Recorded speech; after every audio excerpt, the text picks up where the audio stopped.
Welcome to the InnovaBuzz podcast, where we share all kinds of tips, advice, and interview guests on all things innovation and leadership in modern marketing. Each episode is a conversation with inspiring people who make wonderful contributions to our knowledge in these areas and spark curiosity and ideas to pursue. Join me, Jürgen Strauss from InnovaBuzz, and let's get into today's masterclass on this InnovaBuzz podcast.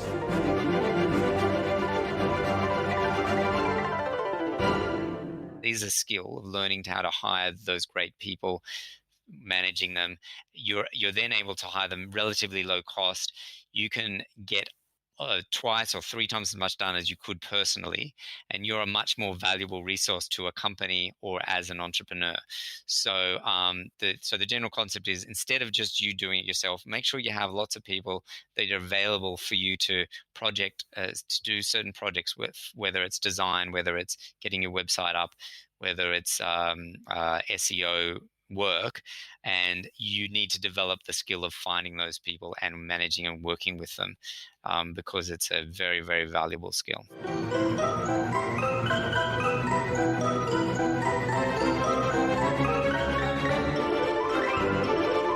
Hi there, Innovator. It's really great to be back with another episode. I hope you've had an awesome week so far.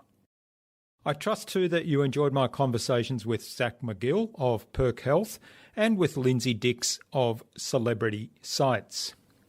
I'm really excited today to have on the InnovaBuzz podcast as my guest, Rob Rawson. He's the CEO and founder of Staff.com, which is software for actionable productivity metrics, and of TimeDoctor.com, which is a time tracking and productivity application for remote teams. Rob originally trained as a medical doctor and always had the desire to start and build his own business. When he discovered he could make more money from his internet business than working as a doctor, he then switched to becoming a full-time entrepreneur. A quick promotional message from our sponsor, that's InnovaBuzz, where we help coaches and consultants build professional credibility, engage their target audience, and connect with their ideal client. That requires absolute clarity about who your ideal clients are and how you can help them. To help you get that clarity about your ideal client, take a look at our Marketing Master mini class, where in less than 30 minutes you'll gain absolute clarity on your ideal client and how you can communicate with them to build and strengthen an engaging, enduring relationship. Access the Marketing Master mini class at innovabiz.co/Marketing Master. It's completely free and accessible without even giving away your email. In our discussion today, Rob talked to me about building and running a remote team of over 80 people spread in 31 different countries. He described his effective hiring process for remote teams and also how to deal with cultural differences between people in teams spread over so many countries and how to keep strong communication going. Without further ado then, let's fly into the hive and get the buzz from Rob Rawson.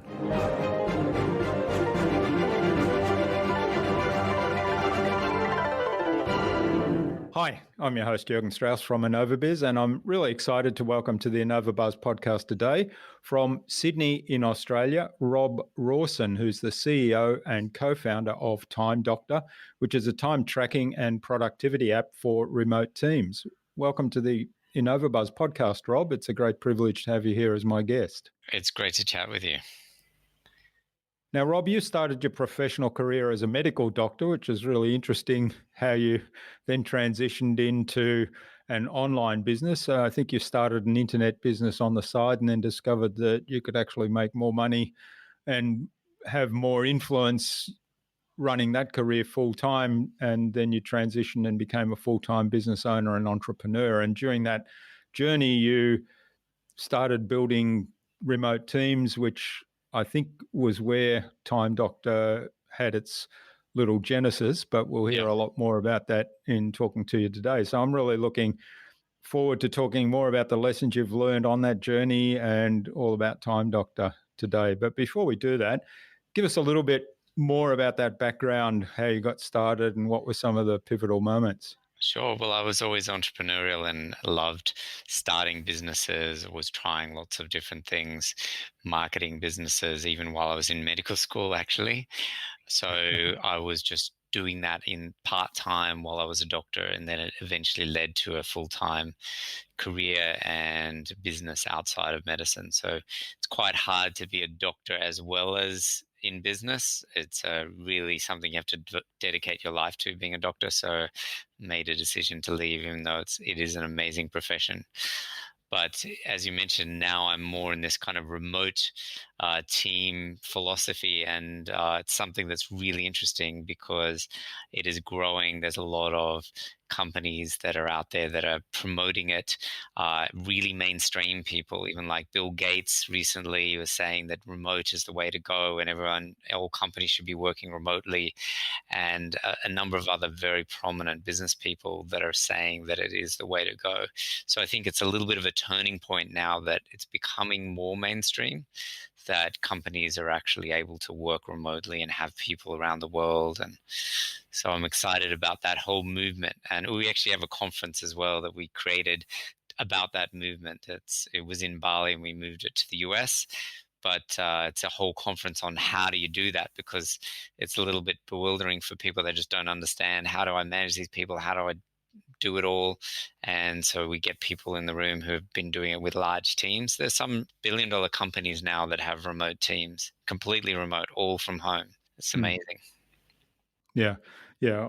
I mean, there's a lot to unpack there and explore some more. But I mean, I mentioned to you before we started recording that back in my corporate career, I was running remote teams even before the internet, and it was partly because it was a global company that had decentralized large aspects of both its manufacturing and its technical support and research and development. And I was in that technical support and research and development area running kind of teams in 5 or 6 different locations, but they were physical locations in laboratories. So each location had its own kind of group there, and they were part of a bigger team.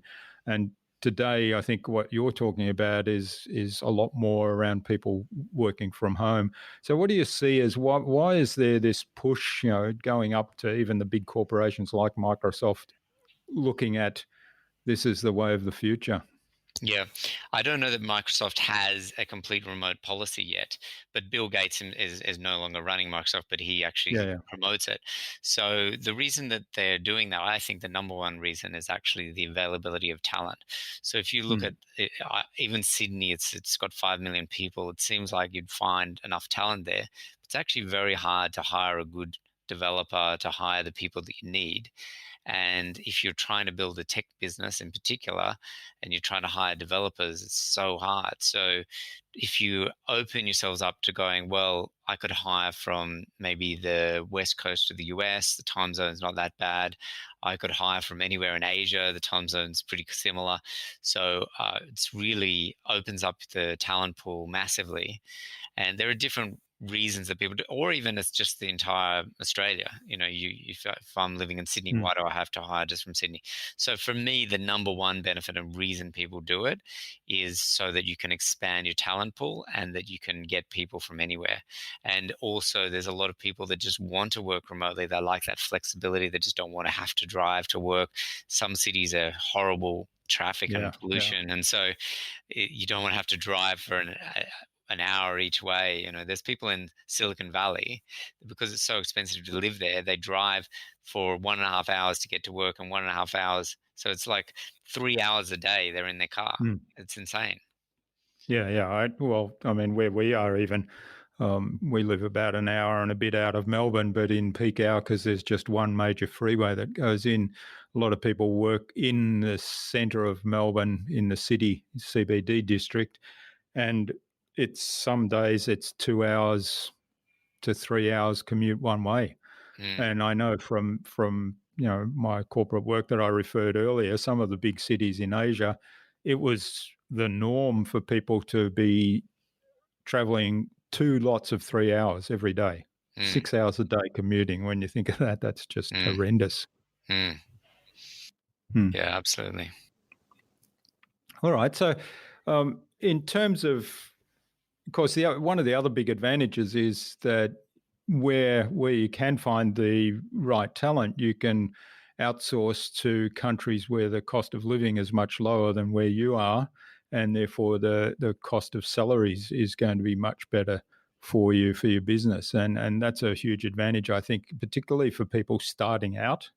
Yep. Yeah, I think it is an advantage. It depends on the type of business. I think you'll see a lot of these very large businesses, like the billion-dollar businesses. They're not actually like GitHub, for example, and GitLab, and there's a few others out there. They're huge businesses, but they're not hiring at that lower salary end. That's not the reason they're doing it. But a lot of the people who are starting out in business and they just have their first uh, side job, side business that they're trying to start something. They don't have a budget to hire someone at 100,000 a year. They might have a budget for 20,000 a year, and Mm. so hiring somebody in Asia may be more affordable, and you can get some great talent. We actually have our number one destination for our company. We have over 80 people in 31 countries. Could you believe it? Mm. And the number one destination is the Philippines because they're great at English. Their quality of spoken and written English is fantastic, and they're also the quality of their work is great. They may not be able to find people for all types of work, but certainly for customer support and recruitment, lots of areas we've found great people in the Philippines. But we also have people in Pakistan, then we have Canada, and all around Europe, etc. Yeah. Well, you mentioned that you had people in over 30 locations, and that's obviously a challenge to manage all that, which I guess is one of the reasons where Time Doctor kind of was born. So tell us a little bit about the background of Time Doctor and why you developed that. Yeah, it is. It is a tool that helps in this situation when you're managing remotely. We also use lots of other tools as well, like the video conferencing tools. There's so many of them. But Time Doctor was born out of the idea that I had an office in the Philippines, and I wanted to get rid of the office, and I wanted to actually just leave the Philippines. I was living there, and I had 30 people in the office, and I just was sick of living there. So I just didn't want to Mm. have that office. I didn't want to have that drawer to keep coming back to it. And plus the expense, it's quite expensive to run that office every month. Compared to the salaries, it was a very large expense. So I just decided to get rid of it, have everyone work from home, and then have the software which tracks time and also keeps people a bit accountable as well. It has some level of accountability in it. Yeah. All right. Well, one of the things I'm really curious about is what are your keys to building a culture of excellence within the business where you've got people in over 30 different locations? And I'm guessing there's lots of contact between those individuals, right? In terms of Yeah. some of the project work that you're doing. Yeah. So we have to overcompensate for the fact that you're not bumping into people. So if you're in an office, you just naturally run into people and you have Mm. conversations, but that doesn't happen remotely. So you can have a situation where you're not communicating enough. So you need to have structured meetings. Certainly, for all my direct reports, I have a weekly meeting, and then I have for each team, they often have daily meetings, either via video or sometimes just chat. It does vary a bit, but I prefer to be the situation where there's at least a stand-up meeting for 5-10 minutes via video, kind of similar to where you're in an office, you're getting to see people face to face for a few minutes every day, and absolutely necessary to do that at least once a week. So that's starting to compensate. But then you have your chat room open. We use Slack for that, but you can use other tools as well, and where you're just constantly chatting with people. Then that can become overwhelming, of course. So you can get too distracted from the chat. So you have to have this balance between what you call asynchronous and synchronous communication. Do you want to chat immediately in real time, which is like a video call or text chat? Or do you want to have some communication which is more thought out, structured, where the other person can reply later on and take time to reply? So we have a balance of those two things, the written communication where they have time to reply, and the meetings. And depending on the situation. It depends on what kind of communication style you need. But absolutely, you need to work on that communication and the structure, and make sure that people are not forgotten. Yeah. So there's lots of tips that you kind of learn through the years, but it's not really rocket science. I mean, it's sort of similar to, like you said before, you had people in different offices. They're actually in an office, but they need to still communicate together and work Mm. together. Yeah, that's right. Now, you mentioned Slack, which is kind of like an instant messaging kind of application, Yes. and then the more thought out written responses. Do you use email for that, or do you have a different way We of actually managing use that? Basecamp for the thought out written Okay, messages, and so the you project can use management system. email. Yeah, it's a project management tool. There's lots of other project management tools you can Mm, use. Basecamp's relatively inexpensive, and it has a lot of different functionality in it. But it's there's lots of tools you can use. But the advantage of using a tool versus just email is that you can go back to the threads. You can, if there's new mm, people that join, they can join that project and they can see the previous conversations. Whereas email, it kind of gets lost in this big, yeah, um, hole of email. yeah. Well, that's good. I mean, we're using Asana for project management, and that's what we try to do. I'm Yeah. sort of pushing hard to get people to have those communications in Asana for the very reasons you outlined. And email is like things just get buried in email. Yeah. Yeah. And I love Asana as well. It's a fantastic tool. Mm. All right. Now, in terms of hiring people remotely, what's your process for that? How do you go about that? And what's different to hiring people remotely than perhaps where you might do it in the same office where you have the opportunity once you get to shortlist to have face to face meetings and perhaps get a really good sense of who the person is you're talking to by a lot of the nonverbal communication that you're picking up on. Yeah. Yeah, well, one of the big differences is that you get a lot more applicants. So if you're hiring in Yeah. Sydney for a developer, I might get 5 to 10 applicants and they're all terrible. But if I'm hiring for the same position remotely, I might get two, three, 400 applicants, and some of them, or still quite a lot of them, are terrible, but some Yeah, yeah. are very good. So the volume is a big difference.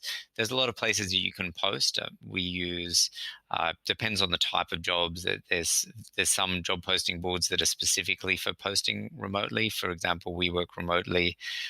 .com is one. There's angel.co is like another one that you can post for remote jobs. And even LinkedIn, if you put on the job the words remote and telecommute and things like that, people will find it and they'll apply for that job. So then the other thing that we do is actually look at what are the exact skills that they need in the job, and can we do a test that exactly matches the type of thing that they're going to be doing. For example, if they're a support person, we want to give them a test that's a support test, a quick test they can do, ask them some questions that customers might have had that doesn't require them to know the product yet, but they can still answer those questions, and it gives us an idea if they're able to answer in good quality English and answer the questions adequately. So I find it's hard to do too many interviews. It's Hmm. one problem with when you've got so many applicants. You don't want to be getting hundreds of interviews. You're not going to be able Hmm. to assess people that way. So I try not to assess people through interviews. Sometimes for high level positions, I'm not quite sure how to assess them, so I end up doing an interview. But we try to use tests where possible instead of interviews. So Hmm. that's a couple of the things that we do. Yeah. And so, how many people would you put through the test then if you get several hundred applicants, let's say? So if it was a developer position and we got 400 applicants, then we would filter down based on their salary requirements and on their resume just to see if they completely don't have the experience that we need. Then we might give quite a lot of people an initial test, maybe up to 50 people. And then from that test, then we might filter that down to to 5 to 10 that have done a reasonable result, have interviews with those, and then go on from there. So it depends on the job and depends on the test. If it's a very difficult test and it takes longer to do, then you want to do it further down the application process. You can do Yeah. a simple test right at the beginning that doesn't take too much time. It's sort of unfair to ask too many people to do this very long Yeah. Yeah. test unless they're far down the application process. Hmm. So I guess the initial test is really about responsiveness and are they able to follow instructions more than anything else? It can be for some jobs, but usually where that would be for more of a lower level job, like we'd be assuming that they're responsive in all cases. Yeah. Yeah. And we do need to assess that, though, that is important. But there's a little bit of a give and take, though. So for the very high level people, they might not be responsive because they're very busy and they've got 5 different offers that they can take. So you can't always just expect the person to be jump at your every beck and call, because I'm trying to hire the best level of talent, the Yeah. highest Yeah. level of talent, and those people are not going to just immediately. Sometimes you got to go after them rather than they're going Mm. after you. Yeah, that's a good point. They're not sitting around doing nothing and waiting Yeah, for you. yeah, They may yeah, already be in employ. Hmm.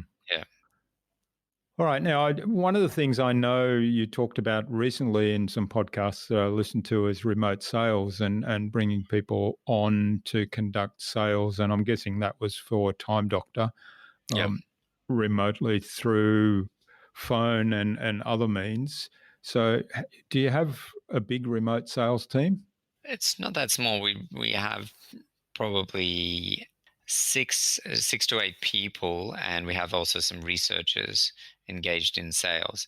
It's mostly inbound, so the leads that are coming through our website and they're contacting them. I do think that sales is the most difficult to get right remotely, and especially for cold sales where you're going out to somebody that doesn't even know about you, then that's very difficult because you're going to get a lot of rejection. And if you're sitting from home and just call Mm. after call getting rejected, that's very hard to do in an isolated environment. So I'm not yet convinced that, and this is one area where I think it's a little more difficult to do it remotely. So I think that inbound sales where they have the leads is definitely possible to do remotely, and we're doing a reasonable job at that. I think we're trying to improve at that at the moment and get that right, but it's definitely working and it's succeeding. So Yeah. it's something that we're So, still working on.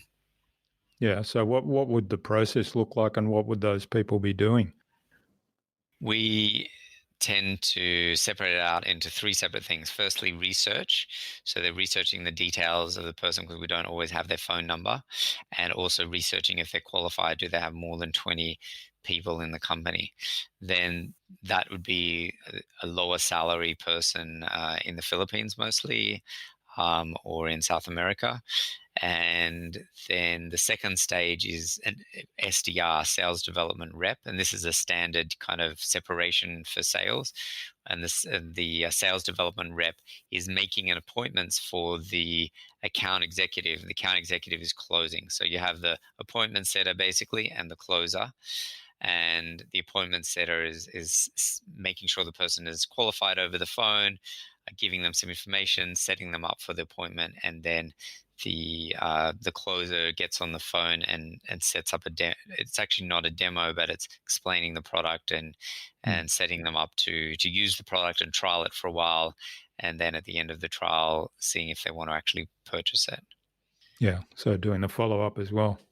Yeah, Hmm. All right. No, well, that's pretty comprehensive system, and it's nicely structured in the way that you've separated the different roles. yeah.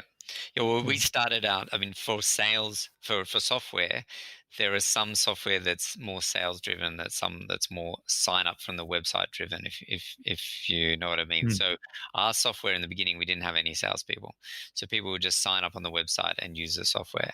So we only introduced salespeople later on. to increase the conversion, to make sure that people were getting their needs met, all their questions answered, this sort of thing. So the salespeople, in theory, shouldn't be really trying to shove something down the Mm. customer's throat. They're really just trying to help them make the decision and understand the product and that sort of thing. Yeah, yeah. Well, I mean, that's the role of good salespeople, regardless of whether you do it remotely or not, right? Right. Yeah, true. Yeah, I think a lot of people misunderstand sales. We're not all used car salesmen. Yeah. Yeah, Hmm. absolutely.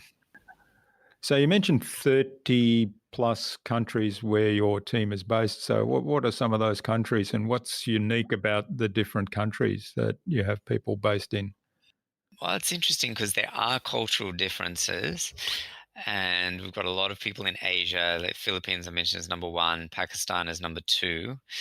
Then we do have just random countries that you wouldn't think you'd have someone in. So we've got Serbia, we've got Mauritius, we've got. It's hard for me to remember all of the countries right now, but there's certainly just it's not that we're trying to hire from all of these countries, but it just happens naturally that we take all of the applicants, and whoever's the best applicant, then we hire that person. So we now have a few people in Nigeria. Actually, we've got 3 people in Nigeria, and I was probably slightly biased against Africa in general and Nigeria. No, basically because I have a friend who was over there, and he said it was very hard for him to hire great talented people when he was there. But Nigeria has 170 million people or something like that, and there's some extremely talented people there. So it's there are certain challenges, like internet could be a challenge there, Mm. but there's definitely a lot of very talented people. So the cultural differences, some of the major ones is that the deference to authority.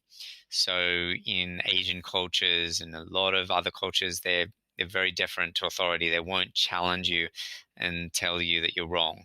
And so they'll just basically go along with whatever you say, even if they totally disagree with it. Mm. So one of the things that I try to do is to make sure the team is aware, look, you really do have to disagree with me. And in fact, to kind of freak people out a little bit, if you're not disagreeing with me, you failed in your job, which is which is someone from the Philippines. It's kind of hard for them to hear that if they're not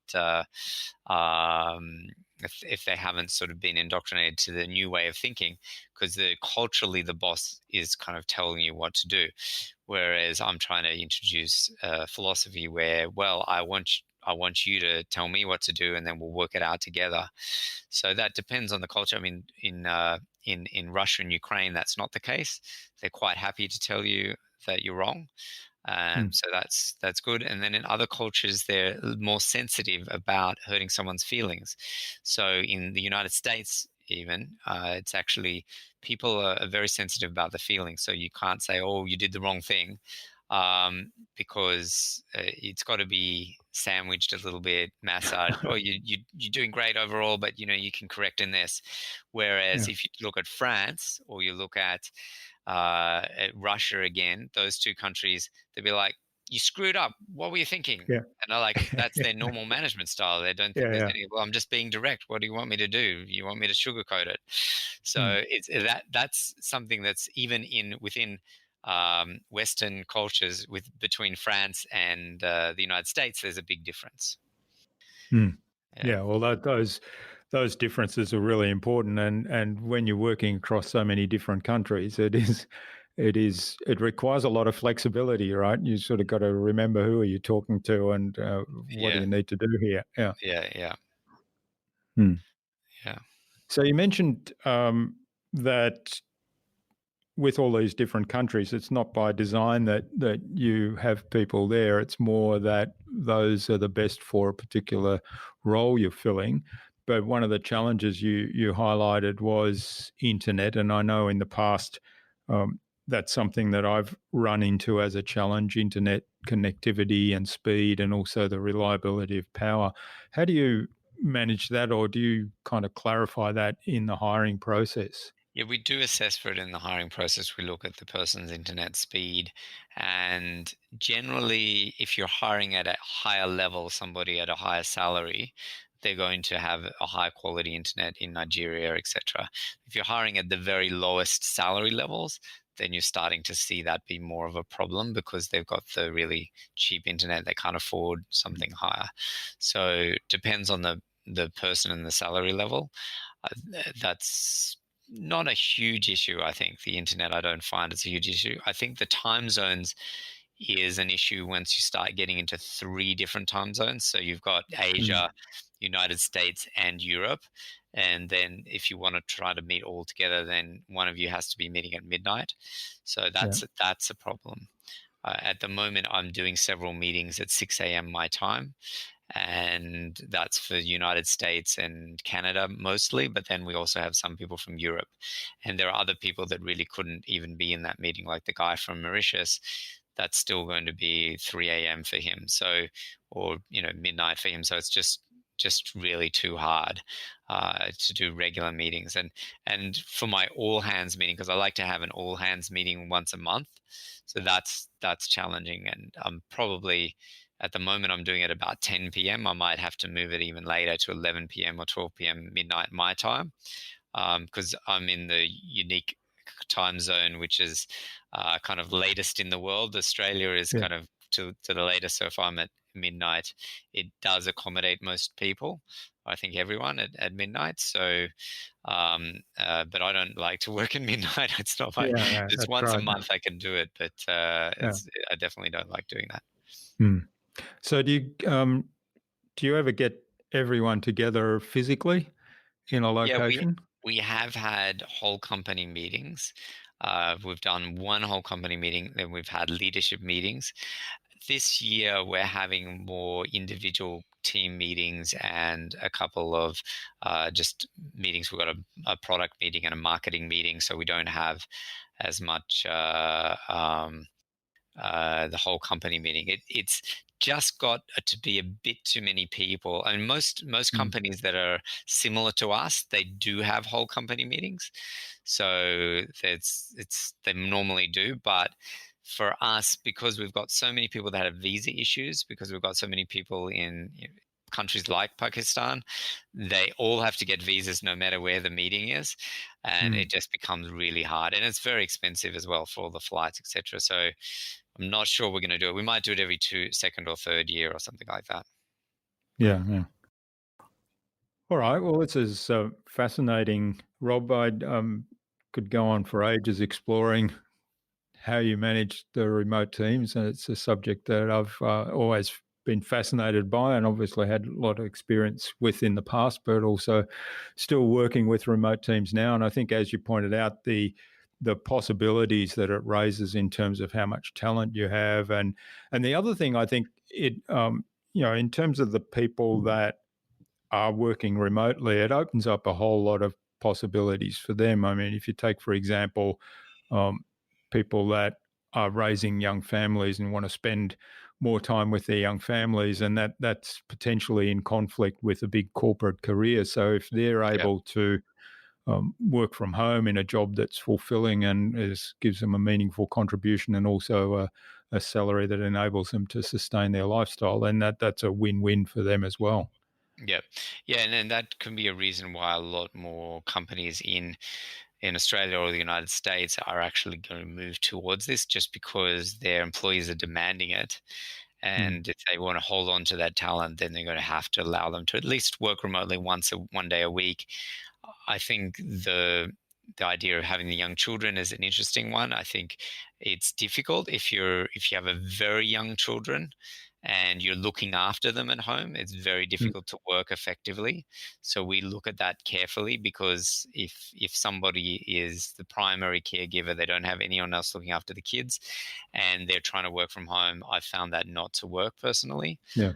If the kids are at school, however, no problem, because they're taken care of most of the day, and then the time is flexible when you have. We also have very flexible working hours, so you usually have to have a few hours when you're overlapping, but then you can have the rest of the time you can do whenever you want to. So as long as you're not having to look after the 1 year old like for the entire day, Yeah. then it's okay and it works. Mm. All right. Well, as I say, this is absolutely fascinating, and I could go on talking for ages, but I'm aware of the time. So I think it's a good point to move on to the buzz, which is our innovation round. And it's designed to help our audience, who are primarily leaders and innovators in their field, with some tips from your experience. So I've got 5 questions, and hopefully you'll give us some really snappy, insightful answers that'll inspire people to go and do something awesome today. Okay. So, what do you think is the number one thing anyone needs to do to be more innovative? I like the idea of choosing the area, and I was gonna say just taking the time to be innovative, but honestly, everyone knows that. But I think it's choosing the area that you're going to be innovative in, and that you're actually good at being innovative in. So, for example, for me, I'm not very creative in terms of something visual, art, but I am very creative with my business. I actually like creating split tests, ideas on the website. This really excites me. So definitely creating the time and choosing the right thing to focus your innovation on. That's great advice, and it highlights that its innovation can be improving things in all aspects. It doesn't have to be just the creative side of it in terms of what we typically categorize as creative, like the arts or Yeah, visual. yeah. Yeah. All right. Now, what's the best thing you've done to develop new ideas?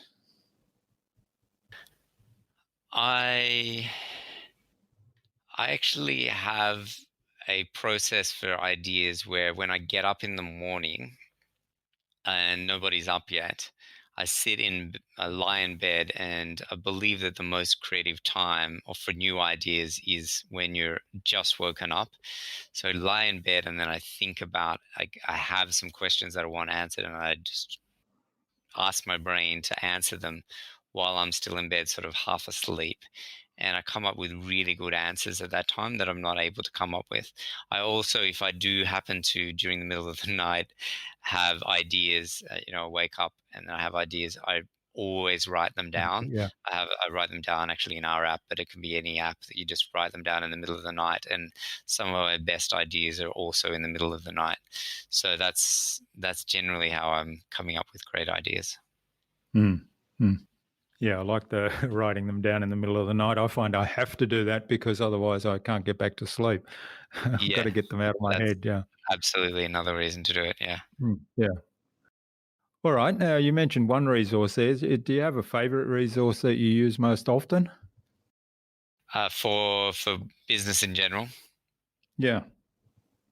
Yeah, I really like recording a video on your screen and then being able to share it with people, and also recording images. Now, there's several tools for this. There's one called Use Loom, and there's another one that I use as Screencast as well. So, or Snagit and Use Loom are the two ones that I can recommend. But the whole process where you can record the video, you can annotate, you can then share it very quickly with a link. If people are not already doing that, it's really critical for remote communication. Hmm. Yeah, that's great. We do that all the time, and that was a big breakthrough for me when I started doing that, and also just record yourself doing some process, and then have the team document that, so it works really well. Yeah. Okay, now what's the best way to keep a project on track? It's for me, what we've started doing now is having weekly metrics, and we pick a metric for each person in the team, and one or two or three metrics, and then we report on those weekly. And it has to be weekly, not monthly, so that there's a regular feedback cycle that you see that you're getting on track. And then we have, in that meeting, we also have a rock task, which is 1 to 3 things that you're going to do for this quarter, and then what is the next step. So in that meeting, it's following up on the next step from last week, and what's the next step from this week. So it's not a whole large list of things. It's focusing on just one thing, and it's not that's the only thing that they're doing, But because you're focusing on that one thing, it's keeping the meeting focused. It's keeping the project and the quarterly rock focused. What is the big thing that you're focusing on for this quarter? And what is the one thing that you're doing this week? And that I find effective when I've tried to do follow-ups for like, oh, what's the 5 things that you do? What's the 10 things that you do? That could be okay in a one-on-one meeting, but for the group meetings and the group follow-ups, I do it as a one thing that you're following up on for the quarter and for the week. And that's really effective. And the 1 to 3 metrics that you're reporting on every week that you're responsible for. That's a really good way to do it. Yeah, I like it. All right. Now, what's the number one thing you think anyone can do to differentiate themselves? I think it depends on the business. It's really hard to say for general business, for business in general. But if you're talking about for your personal skills, which also can relate to your business, I would say learning how to project manage using multiple resources, multiple low-cost resources online, which is similar to the remote that we're talking about. But if you're able to get twice as much done by hiring someone on a platform like Upwork or freelancer.com, and you're not just hiring one person, but hiring 5 or 10 people. If you figure out the skill of how to do that, and it is a skill of learning how to hire those great people, managing them, you're then able to hire them relatively low cost. You can get twice or 3 times as much done as you could personally, and you're a much more valuable resource to a company or as an entrepreneur.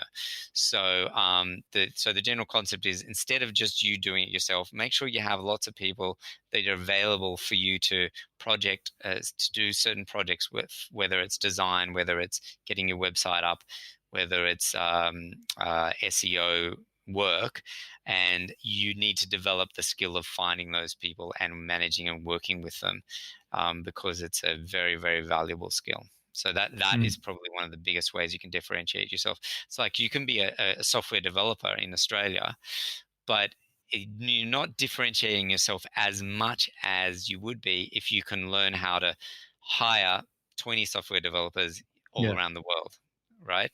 So software development is a good skill, but hiring 20 software developers is probably an even better skill.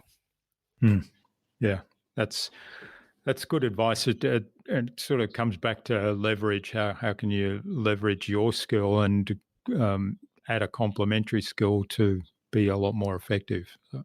Yeah. All right. Well, thanks, Rob. This has been really great. Now, where can people find out more about you and about Time Doctor, and maybe even reach out and say thank you for what you've shared today? Sure. Well, you can contact me at timedoctor.com or our conference, runningremote.com, which is going to be in Austin, Texas. But you can when's that running? That's in April this year. Okay. Yeah. And so you can actually just reach out through the contact form on either of those websites. That's probably the easiest way to do it. All right, great. We'll include links to those in the show notes so people can just click through. Now, what's the number one piece of advice you'd like to leave the listener for, being a leader in their field or in innovation? It's really having the vision and never giving up. I know you've probably heard that before as a concept, but when I've listened to the stories of hundreds of successful entrepreneurs, the thing that I see that it's most in common is the ability to just keep going, the ability to just do whatever it takes, and to just really just give it your all and not give up when things are getting tough. So I think that's something that's just absolutely I just can't go past, just as a recommendation. And when you do find something that's working, that's great, and it's working, at that point really scaling it hard, like going hard. I mean, I made some good money previously from some basically Google AdSense and affiliate marketing, etc. And I made a lot more money than some other people because I scaled it a lot better and I did it a lot more effectively. And it was an opportunity, a niche, and several people saw this niche, and I went after it and made a lot of money. Of course, there are people that did twice or even 10 times bigger than me, and there were people who did the same thing and they did 10 times worse than me, or that made 10 times less. So it's all a matter of how effectively you can scale and just go for it and really just maximize. When you get something that's actually working, maximize the returns from it. That's great advice. And of course, the one really effective way to do that is to get a lot of help and to be able to have a team around you that you can effectively manage, which was your answer to one of the previous questions. Yeah. All right. Well, finally, Rob, who would you like me to chat with on a future InnovaBuzz podcast, and why? Wow. Well, I think there's a friend of mine that might be a good fit. He has a business where he has an agency in the Philippines where he has like 1,000 staff in the Philippines, and he has a really amazing story where he's overcome cancer multiple. He's got this genetic condition where he gets cancer, and he's had multiple operations where he's almost died. So he's overcome this challenge that most people would be insurmountable. So that's one person, but otherwise, if you can get on a really big name, that's always great as well. Yeah. So what's your friend's name? Chris Jankolovsky. Okay. Well, we might get an introduction to Chris from you and reach out and have a chat with him. Sure. All right. Well, thanks so much for sharing your time and your insights with us today so generously, Rob. I've had great fun chatting with you and learnt quite a lot about how to, really scale up. I mean, running teams in 31 countries. I think when I was in the corporate world, mind you, we didn't have the internet in those days, but I think I was up to about 10 or 11 countries at that time. So 31 is quite a big step up from that. And it's been fascinating to learn how you've done that, how you've grown your business and how you manage all that. So thanks again, and all the best for the future, and let's keep in touch. Yeah, great to chat with you. Bye.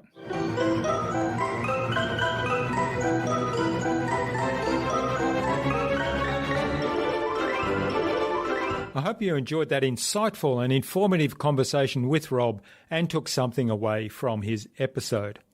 I was really impressed by all the systems Rob has built to enable him to run such a diverse team across so many locations. I'd love to know what you took away from Rob's episode.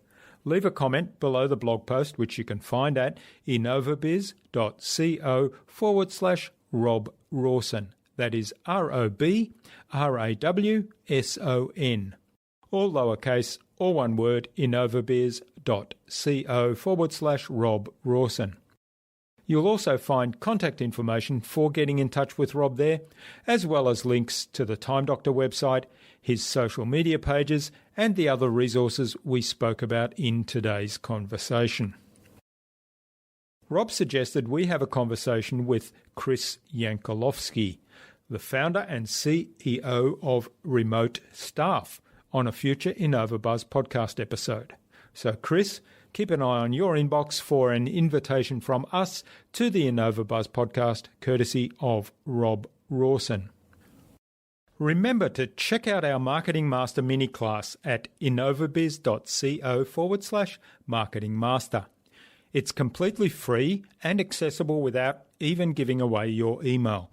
But most importantly, it will enable you in less than 30 minutes to gain absolute clarity about who your ideal client is and how you can communicate with them to build and strengthen an engaging, enduring relationship. And if you'd like our help to go even deeper into marketing mastery, or our help with producing your very own podcast, even launching your very own podcast if you don't yet have one, then send me an email to jurgen@innovabiz.co and we can set up a quick call to have a short conversation and find out whether we're a good fit for one another. Tune in again to the next episodes of the InnovaBuzz podcast, where we've got more fantastic guests lined up, including Mark Halpert, LinkedIn branding expert, and Dr. Catherine Lloyd, the founder and director of Maverick Minds. Stay connected with us by subscribing to the InnovaBuzz podcast at innovabuzz.com/subscribe. innovabuzz.com/subscribe. Make sure you never miss another episode. It would also mean a lot to me if you leave us a review, because what you think matters. I'd love to hear your thoughts, your ideas, your suggestions, or questions you have, so go ahead and share them in the comments below the blog post for this episode. Until next time, I'm Jürgen Strauss from InnovaBuzz. Remember, be awesome and keep innovating.